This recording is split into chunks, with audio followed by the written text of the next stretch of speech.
한반도는 지금 사드 배치 문제로 뜨겁게 달아오르고 있습니다. 종말 단계 요격 방어 체계인 사드, 왜 문제가 되고 있는 걸까요? 그리고 사드는 무엇을 위한 방패일까요? 국방 포커스 시작합니다.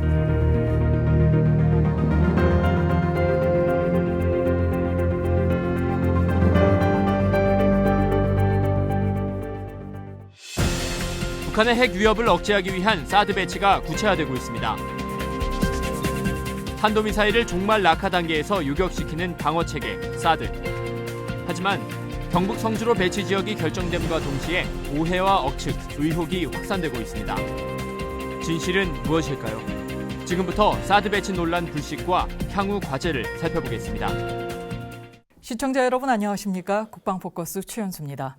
지금부터 사드 배치의 필요성과 실전 배치를 위한 과제까지 살펴보겠습니다. 함께할 분들 소개해드리죠. 박창희 국방대학교 군사전략학과 교수 나오셨습니다. 교수님 안녕하세요. 많이 바쁘시죠? 차두현 통일연구원 초청연구위원 나오셨습니다.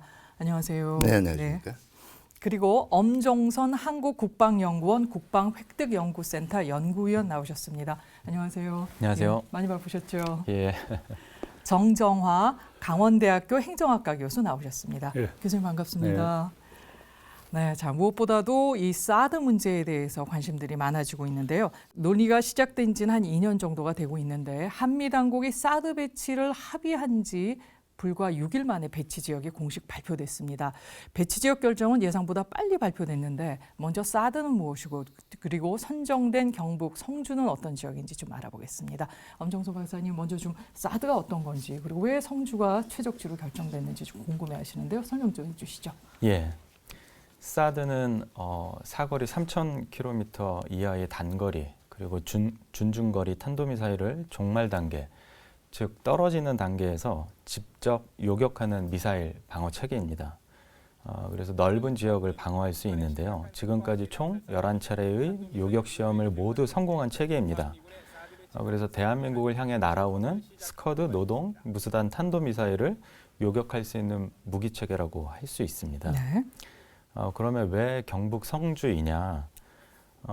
군사적 효용성 측면에서 말씀을 드리면요. 미사일 방어 체계의 배치 위치를 결정을 할 때 그 최적 배치 위치를 선정하는 그런 단계가 있습니다. 그래서 시뮬레이션을 수행을 하는데요.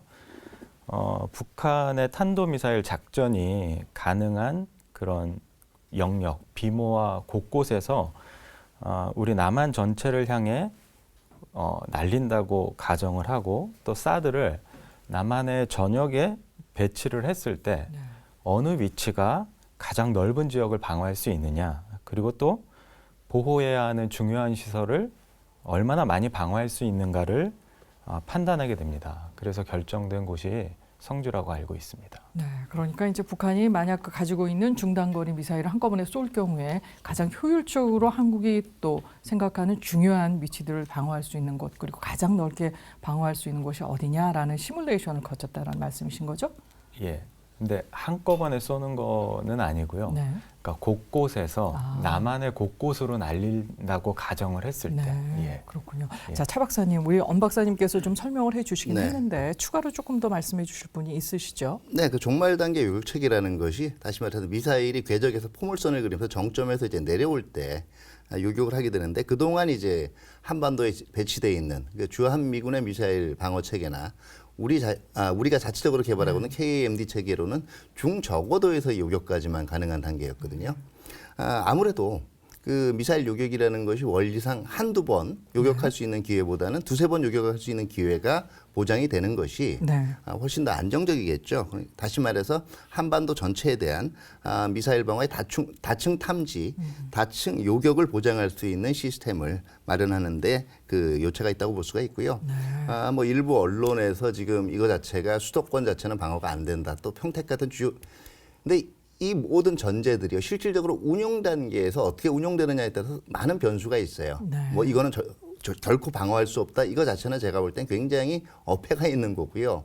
그리고 이것이 요격 시스템하고 탐지 시스템 두 개로 크게 분류가 되는데 탐지 시스템 같은 경우에 적절하게 시스템적인 연동만 가능하다면 이게 이 수도권이나 이 방어에도 활용될 수 있는 분명히 측면이 있고요. 네.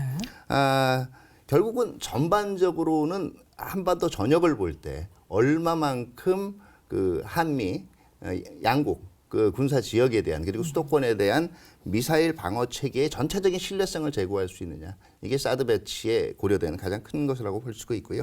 이 성주 같은 경우에는 이제 시뮬레이션 결과도 나왔지만 아무래도 이 미사일 배치 지역을 이 미사일 방어 체계 배치 지역을 이제 지금 이 확정하는 데 있어서는 이 비용 문제도 발생하거든요. 기존에 있던 기지하고 시설을 활용할 수 있느냐, 그리고 다른 미군 기지하고의 연계성이 어떻게 되느냐, 그리고 이 시설 보안이라든가 나머지 방어에 얼마나 유리하냐, 이런 점들도 종합적으로 고려가 됐던 걸로 판단이 됩니다. 네, 그러니까 사드라는 다층 방어 체계 구축의 필요성이 있었고 또 이제 지역이라든가 아니면 효율적인 부분들, 비용 부분들 아주 종합적으로 고려를 해서 성주가 선택됐다라고 얘기를 하셨는데요. 하지만 이 의견 수렴이 없는 좀 일방적인 결정이다. 이것 때문에 성주 지역 국민들이 강렬하게 또 반발하고 있습니다. 왜 사전에 설득이나 합의를 하지 않은 것일까? 또 국방 갈등 관리 차원에서 좀 접근해야 될 문제가 아닐까라는 생각이 드는데요. 앞으로 이 국민들과의 갈등 어떻게 해소하고 관리해야 할까요? 정창환 교수님, 갈등 관리 전문가로서 여러 가지 말씀을 좀 하실 것 같은데 어떻게 보고 계십니까? 예, 이번 사드 배치를 둘러싼 갈등은 우리가 흔히 기존에 알고 있는 뭐 원전이나 방패장 건설과 같은 이런 위험 시설 입지 갈등과 달리 공개적으로 부지 선정을 할 수 없는 군사 전략적인 문제가 있습니다. 그리고 설사 이미 배치가 6월 말에 이미 성주로 결정됐는데 이걸 성주가 합의한다고 해서 지역에서 찬성할 리도 없고, 그리고 부지 발표 전에 일단 성주 지역과 사전 협의 과정에서 주민들이 반발이 아주 거세지면 이 국방부에서는 어차피 사드 배치를 결정을 했는데 다시 이 주민들의 저항이 지금처럼 강력한 상황에서 정부가 일방적으로 발표하는 것은 또 기름에 불 붙기 시작이 됩니다. 그래서 아마 이런 상황을 염두에 두고 국방부에서는 사드 배치 결정과 부지 선정에만 초점을 두고 갈등 관리는 도외시했던 것 같습니다. 어떻게 보면 어차피 어느 지역을 선정하든 한 차례 주민 반대로 홍역을 치르기는 불가피하기 때문에 한번 매를 맞아야 되겠다라는 생각으로 아마 갈등 관리 전략을 추진한 것 같습니다만, 7월 8일 날 배치가 될 당시에라도 배치 지역에 대한 선정 기준이라든가 그리고 인센티브 등을 통해서 발표하고 사전 정기 작업을 벌이는 작업은 좀 소홀히 했지 않나, 이런 생각이 듭니다. 한마디로 정리를 하면 우리가 늘 얘기하는 전형적인 DAD 방식이 부른 애견된 갈등이었죠. 이런 성주 주민들의 반발이라는 것은 이거 문제가 지금 가장 이제 중요한 단계에 접어들어 있다고 보고요. 지금 말씀하신 앞으로의 갈등 관리 방안에 대해서는 다른 분들의 말씀을 좀 듣고 나서 제가 좀 더 말씀을 드리겠습니다. 네, 아무래도 국방부로서는 국가 안보가 달린 중요한 사안이기 때문에 국민들께서 또 어느 정도 좀 양해를 해주시지 않을까라는 생각도 좀 있었을 것 같긴 한데, 워낙 첨예한 부분이라 조금 아쉬움이 남는 건 미리 조금 양해를 얻을 수 있었으면 좋겠다라는 생각이 듭니다. 자, 중요한 것은 국방부가 밝힌 내용 가운데 사드가 배치되면 대한민국의 절반 또는 3분의 2 가량이 방어된다고 했습니다. 그럼 성주를 중심으로 대략 어디까지 방어가 되는 건지 좀 궁금하고, 또 우리 차 박사님께서 좀 앞에서 지적을 해주셨습니다만 평택까지는 거리가 못 미친다, 이런 지적도 있는데 이거 좀 운영상 극복될 수 있는 사안인지 조금 알아봤으면 합니다. 박차인 교수님 어떻게 보고 계시나요? 예, 사드는 배치된 지역으로부터 전방으로 200km까지, 그리고 이제 후방으로는 100km까지 방어가 가능한 것으로 그렇게 지금 돼 있죠. 네. 그래서 제가 여기 오기 전에 이제 성주를 중심으로 해가지고 한번 그려봤습니다. 했더니 전방적으로는 이제 서울에 이제 조금 못 미치는 지역이죠. 그러니까 이제 군포, 그 다음에 성남, 그 다음에 강원도 쪽에는 횡성 넘어가지고 홍천, 여기까지 이제 그 원이 그려지고요. 후방 지역으로 이제 부산이 약간 못 미치지만 어차피 이제 탄도미사일이라는 게 공중을 통과하기 때문에 그 위에서 격추가 되면은 부산도 이제 커버가 되는 것으로 그렇게 우리가 이해를 할 수 있을 것 같습니다. 따라서 만일 사드가 성주에 배치가 된다면은 제가 본 바로는 이제 주한미 미군 기지가 이제 이전하게 될 평택, 그 다음에 이제 공군 기지가 있는 오산이라든가 군산, 그리고 이제 대구, 이런 지역들이 커버가 가능하고요. 그리고 우리 계룡대, 즉 해군, 육군, 해군, 공군 본부가 있는 계룡대까지도 보호가 가능할 것으로 그렇게 볼 수 있을 것 같습니다. 저는 여기서 이제 조금 의미가 있는 게 부산이라고 생각합니다. 그러니까 이제 북한이 지금 핵하고 미사일을 갖고 있는 상황에서 과연 전쟁이 발발한다면 어느 단계에서 핵 위협을 할 것이냐라는 거죠. 뭐 여러 단계가 있을 수 있지만은 가장 결정적인 그 국면은 주한미군 미 증원군이 그 부산에 도착하는 그 시점이 될 것 같습니다. 그 시점에 만일 그 북한에서 핵 위협을 하게 될 경우에는 미군의 증원군이 위협을 받게 되고 그렇게 되면은 증원을 해야 되냐의 그 논의가 논란으로 또 벌어질 수 있기 때문에 부산을 보호하는 것은 굉장한 측면에서 굉장히 큰 의미가 있다고 저는 보고 있습니다. 네, 그러니까 수도권 방어 못지않게 중요한 것이 전쟁 지속 능력 확보를 위한 부산 지역이었고 그런 면에서 성주의 의미가 크다라는 지적이신데요. 그런데 한편에서는 아까 우리 차 박사님께서 설명을 좀 해주셨습니다만 이 사드가 들어오는 것에 대해서는 북한의 미사일 공격에 대해서 여러 겹의 방어망을 쌓겠다. 다층 방어의 측면이 있는데 이번에 조금 지적된 것이 사드가 성주로 가게 됨에 따라서 실제적으로 다층 방어 효과는 조금 떨어지는 거 아니냐. 지역마다 이게 단층 방어에 불과한 거 아니냐라는 우려가 좀 있는데요. 엄정송 박사님, 이 부분은 저희가 어떻게 이해를 해야 됩니까? 예, 그렇습니다. 그 좀 전에 그 이제 방어 범위에 대해서 말씀을 하셨는데 조금 더 이제 설명을 드리면 방어 범위는 이제 성주를 중심으로 최대 사거리를 좀 생각하시면 되는데요. 근데 이 방어 범위라는 것이 북한 탄도미사일의 위협 종류에 따라서 그리고 그 거리에 따라서 좀 달라집니다. 그래서 위협이 가까이 있으면 방어 범위가 좀 줄어들고 멀리 있으면은 방어 범위가 커집니다. 그런데 이 최대 사거리도 사실은 상황에 따라서 좀 달라집니다. 그러니까 자동차에 비유를 하면 우리가 표준 속도로 정속 주행을 하면은 굉장히 주행 거리가 늘어나지 않습니까? 근데 급가속, 급제동, 고속 주행을 하면은 주행 거리가 줄어듭니다. 그래서 이제 충분히 대응할 수 있는 거리에서, 그러니까 충분한 시간이 주어질 수 있는 그 거리, 그러니까 북한의 좀 최북단에서 발사를 한다면 이제 아까 우리 차 박사님 말씀하신 대로 굉장히 방어 범위가 좀 늘어날 수 있는 그 가능성이 있습니다. 그런데 이제 좀 전에 이 다층 방어 말씀을 또 이제 물어보셨는데 수도권은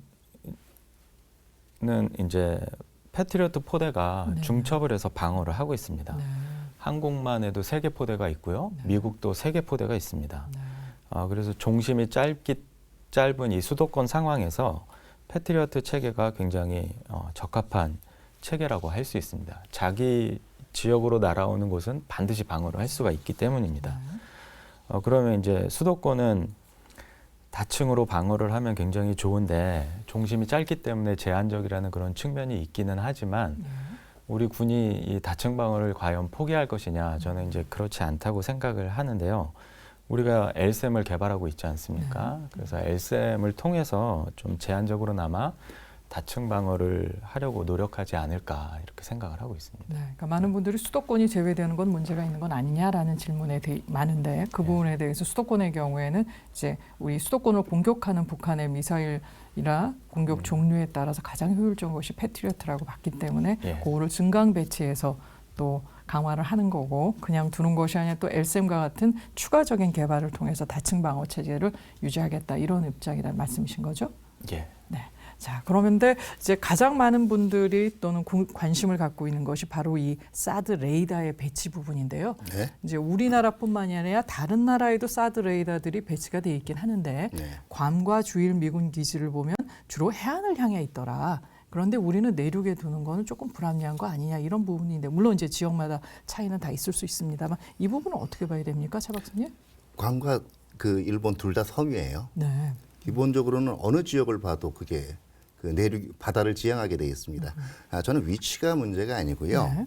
하나 말씀을 드릴 거는 2008년에 광우병 파동 이후로 우리 사회 내에서 주요 이슈가 떠오를 때마다 이 과도한 우려라든가 여기에 대해서 조금 과장된 논란들이 이제 이 발생을 하게 되는데요. 이번도 그 대표적인 것이라고 봅니다. 왜냐하면 모든 시설은요, 기본적으로 위험성이 내재돼 있어요. 그렇기 때문에 어떤 거에다 100% 절대로 안전하다라는 표현도 어폐가 있지만 이거는 절대로 위험하다. 이건 뭐 반드시 위험하다. 이건 문제가 있는 거죠. 왜냐하면 가령 우리가 이 아파트 밀집 지역에 비행장 건설 안 합니다. 그렇죠. 이론적으로도 비행장 활주로 바로 앞에 사람 지나가면 다칩니다. 예, 생명이 위험해질 수가 있어요. 결과적으로 전자파도 이게 전자파 유해성 논란이 있다고 하지만 출력의 문제도 있고요. 네. 이게 설치되는 어느 정도 높은 지역에 설치되느냐. 네, 네. 그리고 결과적으로는 뭐 군기지 바로 앞에 건물을 지을 수도 없거든요. 제도상. 얼마만큼 거리가 떨어져 있느냐. 그리고 이게 분명히 전자파가 있으면 여기에 대해서 차단 시설들이 차폐막 같은 것들이 설치가 되게 있거든요. 네. 이게 다 제외가 되고 그냥 평지에 사람들이 있는 밀집 지역에 지으면 전자파 유해성 아무래도 걱정 안 할 수가 없겠죠. 그런데 이건 이제 지금 일단 배치 지역이 설정되고 난 다음에 다양하게 여기에 대한 방호 요소들을 고려를 할 거예요. 네. 그렇기 때문에 이건 무조건 이론적으로 전자파가 발생하기 때문에 이건 굉장히 위험할 것이다. 이건 조금 우리가 한번 되돌아봐야 될 부분들이에요. 예, 그러니까 관과 일본의 이제 해안 쪽으로 배치가 된 것은 그들의 필요와 또는 지형적인 부분이 그러니까 있었고 바다냐 내륙이냐는 사실상 중요하진 의미가 않다. 없다라는 네. 얘기입니다. 또 우리가 봐야 될 곳이 북한 쪽이라고 생각하면 굳이 바다 쪽을 봐야 될 이유는 없을 것 같긴 한데요. 자, 엄 박사님, 저기 우리 차 박사님께서 이 전자파 유해성이 사실은 너무 과장됐다 이런 부분들이 많은데 아무리 얘기해도 이게 좀 잘 이해들이 안 되고 또 받아들여지지 않는 부분이 있는 것 같은데요. 실제적으로 이 사드 레이더의 이 전자파 유해성 어느 정도인지 검증된 것도 좀 있는 것 같은데 어떻습니까? 안정성 문제에 대해서 이제 언론에서도 많이 다뤘는데요. 한마디로 말씀드리면은 저는 이제 안전하다고 이렇게 생각을 합니다. 그리고 우스갯소리를 좀 하면 이 사드 레이더가 그렇게 위협적인 그 레이더라면은 우리가 무기 체계로 북한을 공격하는 무기 체계로 사용해야 되지 않을까 뭐 이런 생각도 해봤는데요. 네. 그 사드 레이더는 이 전파법상에서 2GHz에서 300GHz에 해당하는 그런 X밴드 레이더인데요. 네. 이 X밴드 레이더의 특성상 직진성이 굉장히 강합니다. 그런데 이 구간에 있는 주파수 대역에 해당하는 허용치는 일반인이 평당 제곱미터당 그 10W입니다. 그런데 이제 얼마 전에 그린파인 레이더를 실사를 한번 하지 않았습니까? 근데 잘 아시다시피 출력이 두세 배 셉니다. 4배까지 세기도 하고요. 그래서 안전거리가 100m가 아니라 530m입니다. 그런데 불과 30m 떨어진 곳에서 전자파 측정을 해봤더니 그 허용치 10W에 4.4%밖에 되지 않았습니다. 그런데 이제 성주는 해발 400m의 그 위치에 있고 그리고 거리도 한 1.5km 떨어져 있습니다. 그래서 이제 저는 굉장히 안전하다고 생각을 하는데 이때 좀 해프닝이 있었다고 합니다. 그 그린파인 레이더 기지에서 측정을 할 때 그 기자분들이 핸드폰을 가지고 다가오니까 오히려 수치가 굉장히 높아지는 높으셨고요. 그래서 사실 이제 전파연구원에서도 전자레인지의 안정성에 대해서 얘기를 할 때 30cm 이상 떨어지면 그 전자파가 10분의 1로 줄어든다고 합니다. 그러니까 거리에 굉장히 민감하기 때문에 사실은 굉장히 안전하다고 보고 있고요. 그 다음에 그린파인 레이더는 우리가 상시적으로 감시하는 그런 조기경보 레이더입니다. 그래서 항상 틀어놓고 있습니다. 그런데 이것은 TM 모드로 운영되지 않습니까? 그러니까 훈련이나 아니면 유사시에만 이 레이더를 켭니다. 그렇기 때문에 더더욱 안전하다고 저는 생각을 하고 있습니다. 네. 아마 이제 여러분 관계자들을 통해서 여러분 연구도 하셨기 때문에 그 신빙성이 더 높을 것 같다는 생각이 드는데 실제적으로 이 사드 레이더보다 더 센 그 그린파인의 경우에도 아까 말씀하신 것처럼 그 영향이 그렇게 작다면 사드는 그보다 더 적을 것이다 이렇게 말씀하시는 것 같고 또 이제 직접 그 직진하는 게 아니라 위를 보고 쏘기 때문에 5도 상방으로. 그렇죠. 네. 그래서 사실 주민들한테 크게 문제가 안 된다라는 분의 주장인데 자 이렇다면은 미리 설명했으면 참 좋지 않을까라는 생각도 좀 드는데요. 괌에 이 두 레이더가 설치됐는데 이 경우에는 미 국방부와 여러 환경 단체들이 또 환경 영향을 평가를 했고 또 주민들한테도 1년 전부터 설명을 했다고 그러는데 우리의 경우에는 왜 이런 절차가 없었을까 좀 안타깝습니다. 정 교수님은 어떻게 보고 계세요? 예, 그 문제는 괌이나 일본 그 사드 기지가 설치된 과정이나 배경과 우리하고는 상황이나 여건이 좀 차이가 있었던 걸 일단 감안해 볼 수 있습니다. 네. 예를 들면 괌이나 일본과 달리 우리는 이 적의 직접적인 위협에 직면돼 있고 그런데다가 중국의 반대라는 이런 국제적인 여론 관계도 있고 충분한 여유를 갖고 이렇게 주민 의견을 수렴할 수 있는 그런 느긋하게 추진할 수 없었던 점이 우선 다르고요. 일본도 물론 그 교토시 그 어디입니까? 교탄고시입니까? 거기에 그 사드 2013년 2월에 할 때 주민들 반발이 거셌죠. 그래서 주민들이 반발이 심하니까 한 몇 개월 동안 전문가들이 그 전자파 유해성에 대한 측정을 했습니다. 측정한 결과 별로 인체에 영향이 미치지 않는다. 그렇게 시장이 그 수용 의사를 밝혀서 이제 그 사드 배치를 하게 된 거죠. 근데 이제 문제는 아까 그 박사님도 말씀하셨습니다만은 이게 발사각 전자파가 일본과 괌 같은 경우는 섬에서 바다를 향하고 있는데 우리는 이제 내륙을 향하고 있고 네. 거기는 인가가 별로 없는데 우리는 더 1km 지점에 이제 이 주택가가 있고 이런 뭐 좀 차이가 여건이 있습니다만 그런 차이는 있고 다음 정황적으로 보면 우리가 물론 그 사드 배치 논란에 대해서는 2년 전부터 논란이 되어 왔습니다. 우리 정부 입장은 우리가 흔히 얘기한 전략적 모호성, 예를 들면 미중 간의 관계를 고려한 그런 전략적 모호성을 취하다가 궁극적으로 우리가 논의를 본격적으로 시작한 게 2월 7일 북한의 장거리 미사일 발사였습니다. 그리고 나서 거의 5개월 만에 결정이 됐고 그 이후에 3개월 발표 3개월 5일 만에 이게 부지가 결정이 됐습니다만 특히 6월 22일 날 북한이 무수단 발사를 한 것이 결정적으로 아마 그 우리 이 사드 배치에 영향을 미쳤고 언론 보도에서도 6월 말에 이미 결정됐다고 하지만 아마 그 전에 이미 결정이 되어 있으시라고 봅니다. 그런데 여기서 그 우리 정부가 발표할 당시에도 보면 사드 배치를 결정한다고 했을 때 주민 설득이나 보상 방안을 염두에 두었던 것 같아요. 당시 8일 발표 내용을 보면 부지 선정은 몇 주 이내 할 것이다. 그래서 그 몇 주라는 기간, 한 2, 3주 기간 집중적으로 아마 주민 설득 작업을 벌릴 것이라고 예상이 됐는데 이게 발표한 과정을 보면 11일부터 성주, 그 다음에 양산, 이 제3위, 우리가 얘기했던 10가지 지역 이외 제3위 지역이 이미 언론에부터 보도 나기 시작됐고 12일 날은 아주 구체적으로 성주에 대해서 확정적으로 보도가 됐습니다. 이런 상황에서 국방부가 발표를 미룰 수가 없어서 13일 아마 그 불이 나게 아마 그 발표하게 된 거로 보는데 이게 6월 말 정도에 이미 정부에서 내부적으로 성주가 결정됐다면 사실 보안 유지를 장기가 하기가 어렵습니다. 언론이 충분히 포착할 수 있는 여유가 정황적이 충분합니다. 저도 학교에 가기 전에 이 언론사에서 10년 넘게 사회부 기자로 활동했습니다만 이 정도면 언론의 초미의 관심사입니다. 어떤 루트를 통하여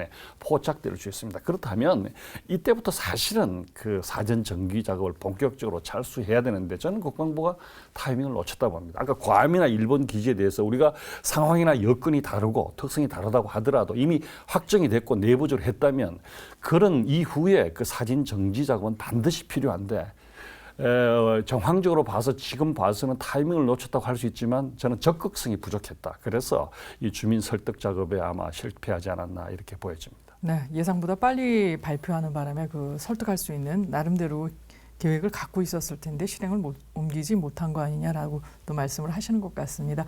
근데 이 괌하고 우리나라가 좀 많이 비교가 되는데요. 괌에도 이제 미군 본토를 떠나서 처음 사드 레이더가 설치된 지역이기 때문에 그러기도 한데요. 근데 괌에서 설치된 레이더는 이제 그 전방 포워드 하는 모드고 우리는 TM이다. 이래서 괌과 우리나라를 직접적으로 수평 비교하는 건 좀 문제가 있지 않냐 이런 지적도 있는데요. 한 박사님 이건 어떻게 봐야 됩니까? 괌에 설치된 레이더도 TM 모드고, 그렇습니까? 예, 그래서 주한미군이 배치하고자 하는 그 사드 레이더랑 차이점이 없습니다. 네. 저는 이제 괌에 있는 레이더를 보러 한번 다녀온 적이 있는데요. 그 괌의 레이더 위치에서 그 1.6km 좌측에 보면은 미 태평양사의 훈련장이 있습니다. 그러니까 그곳에서 직접 훈련을 병사들이 하고 있다는 거죠. 이게 바로 안전하다는 증거가 아니겠습니까? 그리고 이제 저도 이제 레이더를 보러 이렇게 갔는데요. 혹시나 해서 무서웠어요. 무서웠는데 바로 지근거리에서 병사가 총 들고 경계를 하고 있었고요. 그리고 레이더 업체에서 그 레이더가 운영할 때 그 옆에서 정비를 계속하고 조정하려고 옆에 계속 서 있더라고요. 네. 그래서 이게 우리가 알던 거랑은 좀 다르구나 이런 걸 좀 느낄 수가 있었습니다. 네, 그렇군요. 실제적으로 가 보시고 나서 운영되는 것을 보니까 우리가 우려하는 것보다는 그다지 유해한 것은 아니고 위험하다면 그렇게 자신들의 병사들을 또 가까이 두지 않을 텐데요. 자, 그런 부분이 있는데, 자, 그럼 이 전자파만 문제가 되는 걸까요? 또 전자파 외에는 문제가 없는지 좀 궁금한데요. 차 박사님, 전자파 외에 어떤 것들이 지금 문제시되고 네, 있나요? 일단 이 전자파 문제만 조금 더 보충 설명을 드릴게요. 네. 지금 일부 국내 언론에서 얘기가 되는 게 왜 매뉴얼상 지금 3.5km로 돼 있는데 네. 100m에서 안전하다고, 이게 기본적으로 그림이 조금 모호한데요. 인체에 조사될 위험이 있을 때는 지금 이 100m 안전거리고 네. 오히려 이제 항공기나 이런 그 위쪽으로 지향하기 때문에 이제 3km 이상, 이 3km 이상도요.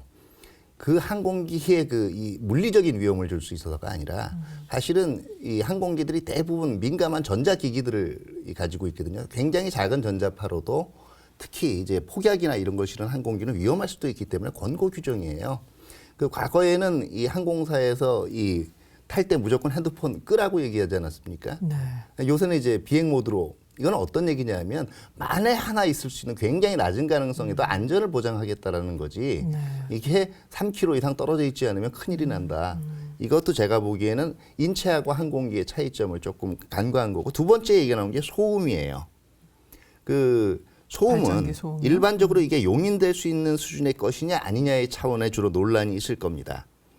그런데 이 용인될 수 있느냐 없느냐가 굉장히 주관적인 거예요. 흔히 우리가 이제 생활에서 많이 맞닥뜨리는 층간 소음의 경우에요. 상당 부분의 대부분의 분쟁이 사실은 기준치의 아래에서 갈등이 발생한다고 해요. 그러니까 이게 제도상 허용된 거라고 해도 내가 민감하게 느끼면 이거는 이제 굉장히 이제 문제가 될 수가 있는 건데요. 이 소음, 일본하고 미국 쪽도 언론을 통해서 이 소음 문제가 제기가 돼 왔어요. 근데 이것도 굉장히 주관적인 문제라는 걸 일단 얘기를 드리고요. 일본의 경우에는 사드 시설 자체보다는요.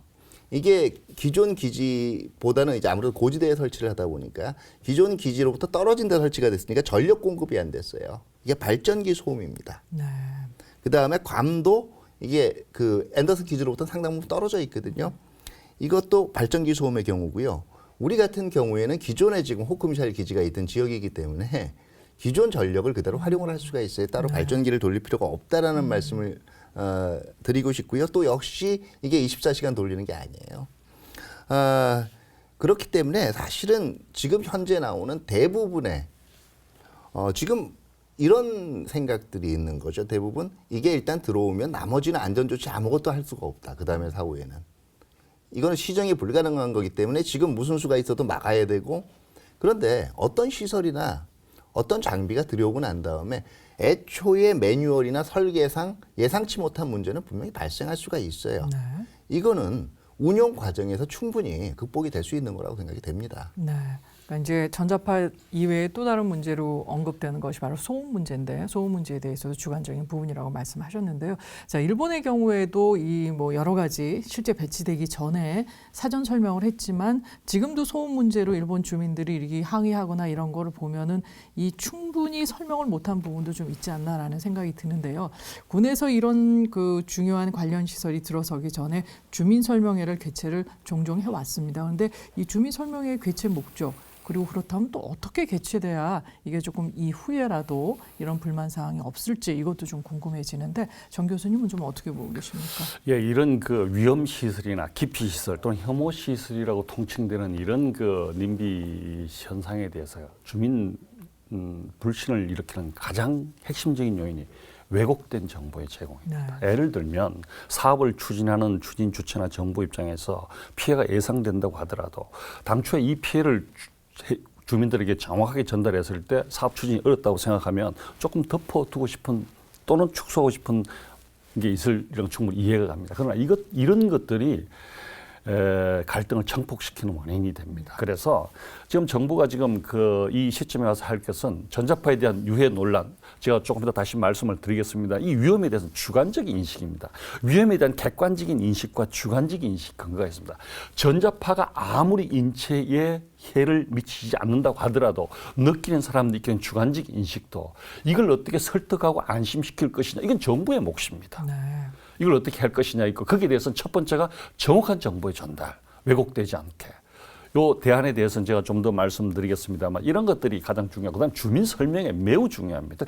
대개 우리 주민 설명회를 보면요, 사후 통보랍니다. 이 공청회도 마찬가지죠. 그러니까 주민들이 이 설명회나 공청회장을 점거를 해가지고 못 열리게, 이 설명회를 열어야만 행정 절차법에 의한 프로세스가 진행이 된 거거든요. 그래서 이게 지금 대개 보면 형식적인 설명회 이런 것들이 많습니다. 예를 들면 제가 제주 해군기지 말씀을 드리면, 해군이나 국방부에서는 제주 해군기지 건설할 때 주민 설명회 거치고 마을 강정 마을에 총회 거치고 여론조사 거쳐서 다 했는데 왜 우리가 법적인 절차를 다 거쳤는데 뭔 소리냐? 물론 법적인 절차, 형식적인 절차 다 거쳤죠. 그러나 주민들의 수용성의 문제는 또 다른 차원의 문제입니다. 주민들이 어떻게 받아들일까 하는 주민 수용성의 문제에 있어서 제주 해군 기지를 건설할 때 갈등이 바로 그런 측면이었거든요. 그 주민들이 자발적으로 주민 투표를 하고 마을청회를 다시 해서 의결하고 이런 것들에 대해서는 정부나 당국에서는 전혀 문제시제, 그건 무시한 거란 말이에요. 그래서 이런 주민 설명회는 주민 수용성을 얼마만큼 높일 수 있을 것이냐, 주민들에게 정부가 진정성 있게 받아들이겠다는 자세를 보여줘야만 설명회가 의미 있는 것이지, 그러니까 이런 방식이 아니고 소규모든 주민투표든 이해당사들 모아서 주민들 설득하고 수용할 수 있도록 하는 그런 분위기에서 개최되는 주민 설명회, 이것이 앞으로 필요하다 이렇게 봅니다. 네, 정직하게 전하고 또 이제 들으려고 하는 배려의 그런 마음, 자세 이런 것이 필요하다고 지적을 하셨는데요. 박 교수님, 그렇다면 지금 그 성주 주민들에게 제공되어지는 정보 이런 것들이 좀 충분하다고 보시는지, 이 부분에 대해서는 좀 어떻게 생각하세요? 예, 지금 정 교수님께서도 이제 정보를 정확하게 전달하는 것이 맞다, 이런 중요하다 이런 말씀을 하셨는데, 지금 정부에서 제공하고 있는 그런 정보는 신뢰성이 있는 것으로 저는 보고 있고요. 만일 정보가 왜곡된다던가 아니면은 과장된 허위의 그런 정보를 제공하면은 나중에 엄청난 후폭풍이 사실은 몰아치겠죠. 지금 뭐 정확하게 정보를 전달해도 어떻게 보면 그 과정에서 이제 왜곡이 일어나서 지금 혼란을 야기하는 그런 그 상황인데, 그 측면에서는 이제 정부와 군이 그 정확한 정보를 전달하기 위해서 많은 노력을 기울이고 있다, 이렇게 저는 보고 있습니다. 네, 국방부로서도 가능한 또 정확하고 또 정직한 정보를 통해서 주민들의 어떤 의견을 또 더 많이 수렴하려고 할 텐데요. 그중에 또 하나 좀 궁금해하는 것이, 그러면은 사드가 들어올 경우에 이것을 운영하고 또 도입하고 또 실제적으로 부지나 이런 거는 도대체 비용은 누가 내냐, 이런 부분에 대한 궁금증도 좀 있는데요. 박 교수님, 비용 부분은 어떻게 좀 저희가 또 이렇게 얘기가 좀 나오고 있나요? 예, 그 사드 도입은 주한미군 시설을 보호하기 위해서 자기들 자산을 우리 국내에 들여오는 겁니다. 네.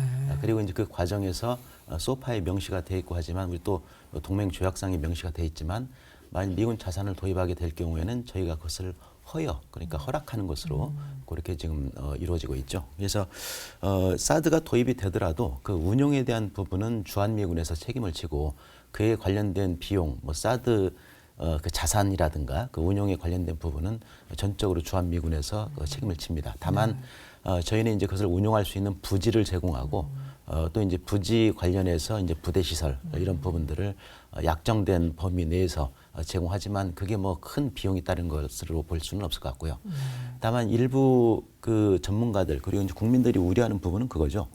우리가 이제 사드를 도입하게 되면은 주한미군의 사드 도입을 허용하게 되면 나중에 우리도 사드를 사야 되는 거 아니냐. 그래서 수조 원의 그런 그 비용이 지출되고, 지금 우리가 이제 KAMD라고 해서 한국형 미사일 방어 체계를 구축하고 있지 않습니까? 그래서 이제 엄 박사님도 설명해 주신 이제 LSAM, MSAM 이런 것들을 이제 도입하게 되는데, 이제 그런 사업들이 그렇게 되면 뭐가 되는 것이냐, 물거품이 되는 거 아니냐, 이제 이런 혼란들이 있는데, 지금 뭐 정부하고 군의 입장은 확고하죠. 사실은 지금 도입되는 사드는 주한미군이 운용하기 위한 것이고, 우리가 지금 추진하고 있는 한국형 미사일 방어 체제는 그대로 간다. 그래서 앞으로 우리가 한국형 미사일 방어를 완성하는 시점이 대략 한 2023년 정도로 잡고 있는데, 물론 그때까지 기다릴 수도 있지만 지금 북한의 미사일 핵 위협이 굉장히 급증하고 있지 않습니까? 얼마 전에 이제 무스탄 미사일도 몇 번의 실패 끝에 어느 정도 성공한 것으로 그렇게 지금 평가가 되고 있기 때문에 당장 그때까지 기다릴 수가 없다는 그런 그 입장이죠. 그래서 그 주한미군 사드 도입을 정부와 군에서도 이번에 받아들인 것으로 그렇게 이해할 수 있고요. 앞으로 그 이 주한미군의 그 사드 시스템과 우리 KAMD가 좀 조화롭게 갈 수 있도록 그렇게 한 노력이 필요할 것 같습니다. 그러니까 비용 부분은 일부에서 그 걱정하듯이 우리가 되는 부분이 아니라 우리는 그 기반적인 부분만 해주고 나머지 운영은 미국이 다 하는 걸로 되어 있습니다. 자, 그 한반도 배치 결정에 대한 이 주변국의 반응, 또 저희가 예상했던 것과는 크게 다르지 않았습니다. 그런데 중국의 반응이 너무 예민한 거 아닌가라는 생각이 좀 듭니다. 계속해서 반대 반응을 보여왔긴 하지만 강력하게 불만도 표출하고 또 단호한 반대 입장을 받는 성명도 냈고요. 또 게다가 대사들을 불러서 강력히 항의를 했는데 중국이 왜 이렇게 사드에 예민한 건지 좀 궁금하시죠? 차 박사님, 중국은 왜 이렇게 나오는 겁니까? 네, 중국도 민감하지만 사실은 훨씬 더 민감한 건 지금 러시아예요. 아, 그렇습니까? 왜냐하면 근본적으로는 생각을 하는 게 이 네. 사드라는 것이 명백하게 한반도 방어용에도 불구하고 사실상 미국의 그 세계적인 MD 체계에 편입되는 첫 단계로 보는 것이죠. 네. 그 아시겠지만은 MD는 탄도미사일의 발사 징후의 정보 수집이라든가 그다음에 감시, 탐지, 요격에 이르는 일련의 종합적 과정을 세계적 차원에서 같이 협력하는 걸 의미합니다. 그렇기 때문에 사실 사드를 MD 체계에 대한 연동이라고 보는 것은 굉장히 무리가 있는 거고요. 네. 즉 그 한반도의 국한에서 탐지와 요격 체계만을 도입을 하는 사드는 이 MD 체계의 편입 과정이라고 볼 수는 없는 건데요. 그럼에도 불구하고 이 논리가 퍼지는 것은 결국은 이 한반도에 이 사드라는 무기 체계가 도입되는 것이 향후에 그 러시아와 중국을 겨냥해서 더 첨단의 무기 체계가 오는 첫 단계라고 보는 네. 이 인식이고요. 또 다른 하나는 이제 중국의 경우에 러시아는 실질적으로 이제 군사적으로 이런 의심을 품는 거고요.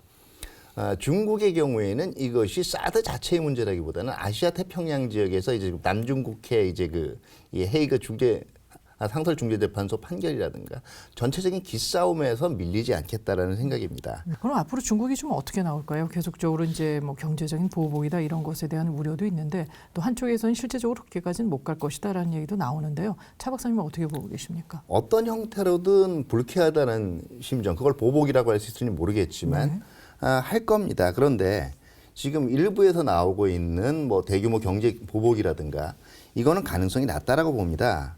황구시보 이제 얘기들을 많이 이제 인용을 하는데요. 이거는 일종의 국제 여론 떠보기용 매체예요. 중국의 공식적인 입장을 대변한다고 보기도 합니다. 그러니까 사실은 이제 한중 FTA 체결됐거든요. 중국도 전체적인 이 세계적인 경제 규범 내에서의 룰을 준수하지 않을 수 없어요. 그렇게 되면 한국만 보고 있을 수 있는 게 아니라 다른 국가들, 그다음에 국제사회에서의 경제적인 신인도가 급격히 떨어집니다. 네.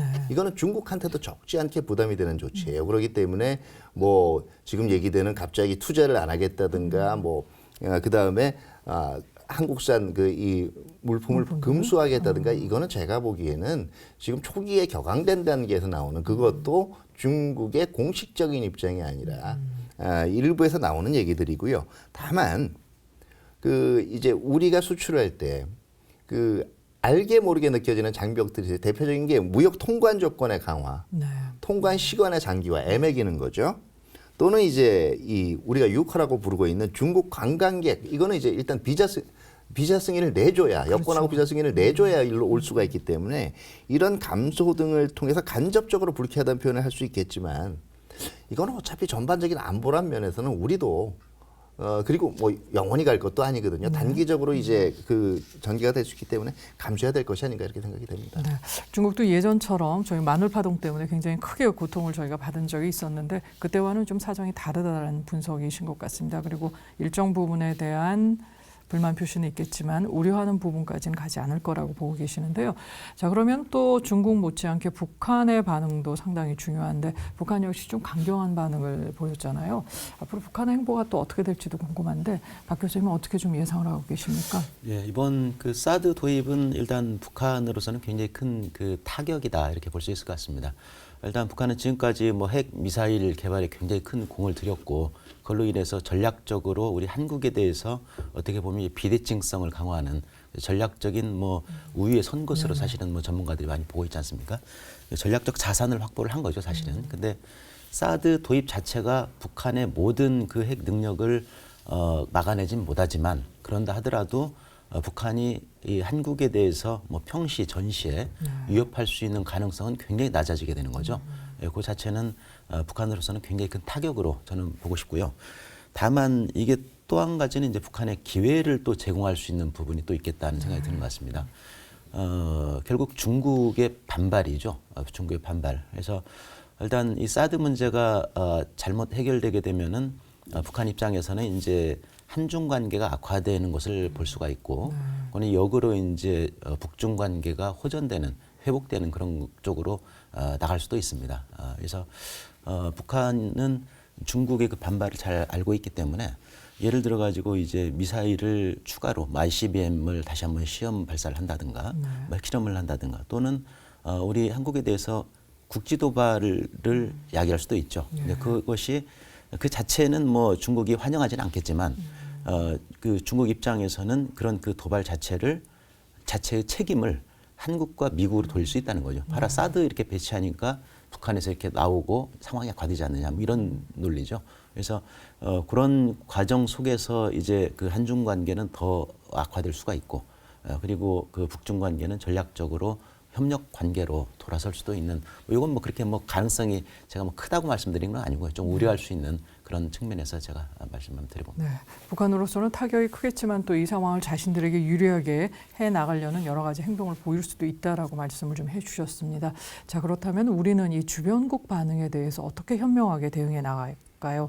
그것이 또 큰 과제일 수가 있는데요. 차 박사님, 어떻게 우리가 반응을 해야 할까요? 네, 저는 시간의 변수를 분명히 생각을 해야 된다고 봐요. 그 지금 사드 배치에 대해서 혹시 신중해야 된다든가 반대하는 분들 보면은요, 주로 나오는 주장이 우리가 이 받을 수 있는 안보상의 이익보다 손해가 굉장히 많다. 이렇게 쭉 얘기들을 하는데요. 가령 이제 그 대표적인 게 중국하고 러시아가 제재에 동참하지 않을 수가 있고, 결과적으로 우리 주도의 한반도 문제 해결에 장애가 될 수 있다. 근데 이거를 고정 변수로 놓는 거예요. 앞으로 계속 그럴 거다. 한번 따져보면은요, 중국하고 러시아는 지금까지 국제 제재의 틀 내에서 움직였어요. 이 이상의 조치를 지금까지 취하지 않았습니다. 근데 만약에 이 국제적인 제재에 움직였다는 건 그 명분상 자기들도 움직이지 않을 수 없다라는 얘기거든요. 그런데 사드 배치했기 때문에 우리는 이제 2275 과연 이게 가능할 거냐. 어차피 제한적이고 간접적일 것이다. 그리고 그 시간을 얼마만큼 줄이는가는 우리의 외교적인 앞으로 역량에 달린 문제고요. 그렇기 때문에 우리는 무엇보다 원칙에 충실한 접근을 해야 될 것 같아요. 왜냐하면 그 이 중국의 얘기도 나오고 러시아의 주변국의 우려는 반영을 해야 되겠지만 근본적으로 주권의 문제입니다. 내정의 문제고요. 네. 다만 논리적으로 이걸 우리가 옳으니까 니네는 왜 그래? 니네 이거 받아들여야 돼. 이런 거 가지고보다는 진정성을 가지고 주변국을 설득해 나가는 조치도 분명히 필요하고요. 이런 외교적인 노력이 시작돼야 된다고 봅니다. 다만 제가 한 가지만 더 말씀드리자면은 국내 언론에서 주로 얘기 나오는 게 중국만 얘기를 하는데요. 네. 사실상 중국 이상으로 지금 아주 강경하고 또 극렬한 반응을 보이는 게 러시아예요. 네. 어떻게 보면 한반도 문제 해결에 있어서 러시아는 그냥 그동안의 전례를 보면 일을 되게 하는데 크게 기여는 못하더라도 일을 안 되게 하는 데는 결정적으로 이 역할을 할 수 있는 존재예요. 그렇기 때문에 이 변수 관리에 보다 신경을 써야 될 것 같습니다. 네, 어떻게 보면 주변국에서도 사실 사드를 배치하게 된 우리의 입장에 대해서 전혀 모르는 것은 아닌데 이 반응에 대해서 어떻게 우리가 현명하게 해야 될 부분이 있지 않을까라는 좀 생각이 좀 듭니다. 박 교수님께서도 조금 생각을 하고 계실 것 같은데 어떻게 대응을 해야 될까요? 예, 제 생각에는 이제 제일 중요한 것이 국민들의 그 지지라고 생각합니다. 네. 결국 뭐 국민들이 우리 정부 입장 사드 배치의 결정을 뭐 거의가 찬성을 한다 하게 되면은 주변국도 아마 우리 그 정부 국민들을 대상으로 해가지고 흔들려는 그런 생각을 할 수가 없는 거죠. 그렇죠. 우리 뭐 확고한 그런 그 국민들의 의지라고 하면 누가 그걸 막겠습니까? 이제 그게 가장 그 중요하기 때문에 일단 그 국민들에 대한 설득 노력이 정부로서는 이제 지속돼야 될 것 같고요. 또 한 가지는 이제 뭐 중국과 러시아인데 특히 이제 중국에 대해서는 마찬가지 우리 그 사드 배치의 그런 어떤 그 취지라든가 그 배경 이런 것들을 좀 그 설명할 필요가 있겠다는 생각이 듭니다. 특히 중국은 저희하고 그 어떻게 보면은 한 20년 이상 이제 수교 후에 20년 이상 굉장히 그 비약적인 그 관계 발전을 이루어 왔거든요. 지난번에는 이제 우리 대통령께서 그 중국 그 열병식에 참여해가지고 뭐 5월을 과시한 적도 있었고요. 근데 그런 것들을 좀 중국 측에 되새김질 하도록 하면서 우리의 관계가 사실은 그런 관계가 아니다. 우리 이 결정은 순수하게 우리 안보를 위한 어쩔 수 없는 결정이었었고 만일 북한 핵 문제가 해결이 된다면은 우리 사드는 뺄 수 있다. 뭐 이런 것들을 얘기를 하면서 좀 더 대화를 더 해 나가는 것이 유일한 그 방법인 것 같습니다. 네, 굉장히 중요한 점을 좀 지적을 해주신 것 같습니다. 가장 중요한 것은 우리가 하나의 의견을 갖고 사드 배치에 대해서 긍정적인 의견을 보일 때 주변국에서도 그렇게 좀 강하게 나올 수는 없을 거다 이렇게 좀 지적을 해주셨는데요. 자, 그러면은 현재 상황에서 성중군과의 갈등 해소하는 것이 가장 중요한 것 같습니다. 지금부터 정부는 어떻게 해야 될까요? 현재의 문제는 무엇이고 또 정부와 국방부가 무엇을 해야 되는지를 알아야 될 것 같다는 생각이 드는데요. 정 교수님, 갈등관리 전문가로서 여러 가지 생각을 좀 많이 하실 것 같은데 앞으로 우리가 어떻게 해야 될까요? 예, 제가 우선 한 4가지 단계로 조치를 좀 필요하다 이렇게 한번 정리를 해봤습니다. 우선 첫 번째는 이 전자파가 인체에 미치는 영향에 대한 객관적이고 과학적인 조사입니다.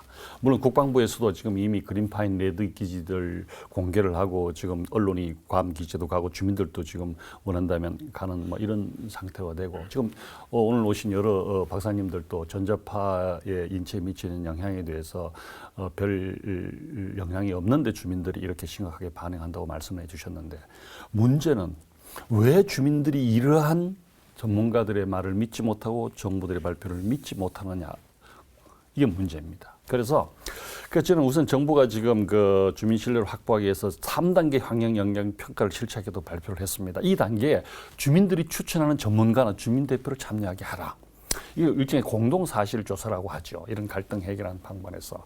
그리고 그 사드 배치 이후에도 전자파 영향에 대해서 상시적으로 측정해서 주민들에게 발표하겠다. 여기에도 주민들이 와서 일종의 주민 감시단이든 어떤 형태든 하라. 이렇게 안전장치를 제공해 주는 겁니다. 그래서 주민들 믿을 수 있도록 하는 이런 제도적인 장치를 마련하는 것이 중요하고 두 번째 단계는 왜 성주를 결정하게 대한 데도 보다 진솔한 해명이 필요합니다. 물론 지난번 발표할 때 언론 통해서 발표했지만 갈등을 일으킬 때요. 사람들이 느끼는 것은 그런 객관적인 걸 떠나서 내 얘기를 왜 언론을 통해서 알아야 되는데 우린 무시당했다고 느끼는 거. 이건 갈등을 일으키는 굉장히 중요한 요인입니다. 그래서 지난번에도 물론 얘기를 했지만 아까 여러 우리 박사님들이 성주의 군사적 배경, 지리적 배경 여러 가지 전략적인 위치에서 선정했다는 것을 언론을 통해서 이렇게 떠들 것이 아니고 주민들 대표들한테 진솔하게 모여서 설명하고 설득을 구하는 작업 필요하다고 합니다. 그리고 미리 사전에 합의하지 못한 것, 아까 군사 전략적인 여러 가지 측면에 있다는 건 그건 우리 얘기예요. 당하는 사람 입장에서는 그렇지 않단 말이에요. 이러이러한 연유로 우리가 미리 양해를 구하지 못한 점 용서하고 사과를 한다. 이렇게 필요합니다. 세 번째로는 어떻든 간에 성주는 국가 안보를 위해서 다른 지역은 다 기피하는 이 사드 배치를 하게 됐습니다. 그 지역에 대한 국가적인 차원의 배려, 보상이든 어떻든 필요합니다. 예를 들면 뭐 이럴 수 있습니다. 일단 경제적인 지역 개발 방안이 아니더라도 지역 이미지를 제고할 수 있는 예컨대 예를 들면 전자파 연구소 같은 걸 해서 뭐 그런 걸 한다든지 또는 뭐 여러 가지 고용 유발 효과를 줄 수 있는 방안, 특별 교부세를 제외하는 방안 이런 있을 수 있을 것이다. 그런 게 저는 성의 있는 제시가 필요하다. 아마 그 정부 당국에서도 강구하고 있을 거라고 봅니다만 필요하고 마지막으로 사드의 필요성에 대한 대국민 홍보와 국회와의 조율 필요합니다. 국가 공론 필요합니다. 성주 군민이 어떤 반발이 있거든 배치에 대한 여론이 있건 간에 국가 안보에 대해서 주민들이 배려하고 주민들이 적극적으로 국가 안보를 위해서 희생해야 되겠다라는 마음을 일으키도록 하는 것, 국민들이 설득하고 장기적으로 협력을 구하는 작업 이런 거 없이는 이런 갈등들이 지적될 수밖에 없다는 걸 말씀드리고 싶습니다. 네. 정부와 국방부로서는 굉장히 소중한 그런 충원이 될 것 같다는 생각이 듭니다. 자, 마지막으로 이 사드 배치의 필요성 그리고 실전 배치와 운용을 위해서 필요한 것들과 노력해야 할 것들은 무엇일까요? 패널 한 분 한 분들의 말씀을 들어보고 마무리할까 합니다. 먼저 박찬일 교수님 말씀해 주시죠. 예. 그 제가 말씀드릴 부분은 이제 아까 언급드렸지만은 이제 대국민 접근이 가장 중요하다. 그래서 국민들의 지지를 확보하는 것이 일단 우선적으로 이루어져야 될 것 같고요. 만일 그리고 사드를 이제 운용을 하게 되면은 이것이 이제 KAMD하고 겹치는 부분이 있을 수도 있겠다는 거고요. 그래서 우리는 어차피 그 KAMD를 지금 추진하고 있는 상황이기 때문에 향후 개발될 또 지금 도입된 팩2, 도입될 팩3, 그다음 LSAM과 MSAM, 그리고 이제 주한미군의 사드 이런 것들을 어떻게 상호 운용성을 유지하면서 한반도 방어를 효과적으로 해 나가느냐 이것이 가장 큰 과제가 아닌가 싶습니다. 네, 정 교수님은요? 예, 뭐 제가 모처에도 말씀드렸습니다만은 이 성주 배치에 대한 불가피성, 군사 전략적인 문제에 대해서 충분히 그 주민들을 설득하고 이해를 구하는 작업과 함께 정부도 주민들의 그 입장을 이해하는 측면에서 접근하면 이 진정성이 있으면 소통되게 되어 있다고 봅니다. 그런 진정성을 정부 당국에서 보일 때 저는 뭐 충분히 이 문제를 지혜롭게 해결할 수 있는 합의점이 도출되지 않을까 이렇게 보고 있습니다. 네, 엄 박사님은요? 예, 그 북한의 미사일 위협에 대응하기 위해서는 주한미군 사드 배치가 꼭 필요하다고 생각을 하는데요. 앞서 말씀하신 분들처럼 이 성주 군민과의 소통, 대화 이것이 정말 중요하다고 봅니다. 네, 마지막으로 차도영 박사님. 저는 이거를 송주의 문제에만 국한시킬 건 아니라고 봐요. 지금 전자파 관련해 가지고 지금 이 과도한 우려가 나오고 있는 이 시점들 자체를 보면은요. 대표적인 게 지금 이 전에 일어났던 논란이 가습기 이 청소제 네. 논란이에요. 정부하고 국가는 이게 안전하다라고 어쨌든 얘기를 했었단 말이에요. 굉장히 수년간. 이 경험들이 사람들 머릿속에 각인이 되어 있습니다. 결과적으로 그런 상황에서는 정부하고 국가가 하는 말을 곧이곧대로 받아들일 수가 없는 거예요. 이게 무슨 얘기냐면요. 결과적으로 양방향 소통이 아니라 통보 형식이 되게 되면 불씨는 거기서부터 더 나올 수밖에 없습니다. 그렇기 때문에 뭐 여러분들도 얘기했지만 국민 소통 강화를 위해서 이제는 사실 국방부만 나설 일이 아니에요. 사실 전자파 문제는 환경부도 그렇고요. 그 다음에 이제 미래부도 예, 관련성이 있거든요.